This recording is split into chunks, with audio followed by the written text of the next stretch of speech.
Hello everyone, আসসালামু আলাইকুম। কেমন আছেন সবাই? অনেক দিন পর আজকে একটা স্পেশাল ব্লগ নিয়ে এলাম। আজকের দিনটা হতে চলছে আমার বোনের বাড়িতে বেড়ানোর। আমরা সবাই মিলে খুব মজা করব, অনেক খাওয়া-দাওয়া আর আড্ডা হবে। আপনারা আমার সাথেই থাকুন।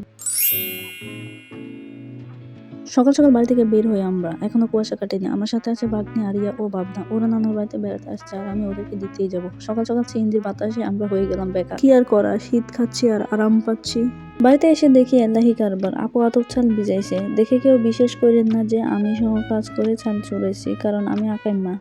আমার বোন মাশাল্লাহ একাই 100। কাম না করলে কি হয়েছে, মুরগির একটু খাওয়ান দেই। এই খাওয়ানগুলোর নাম হলো ব্রয়লার স্ট্যাটাস।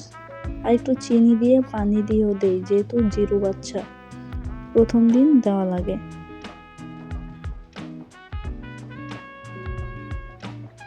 এটা হলো আমার বোনের ছাদ বাগান। পুরো বাগানটা আমি অন্য একটা ভিডিও করে দিব।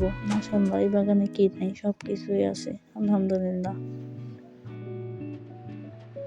এরপর শুরু হলো রান্না বান্না।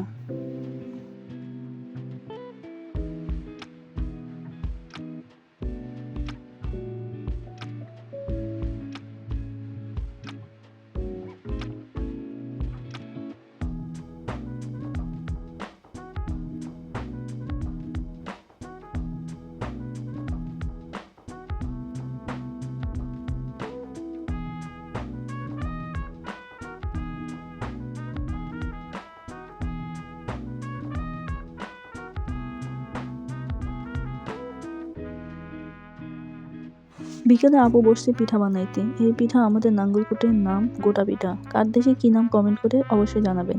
মায়ের হাতে অনেক খাইছে, এবছর এখনো খাওয়া হয়নি। আলহামদুলিল্লাহ, আমার জন্য আমার আপু বানাইছে।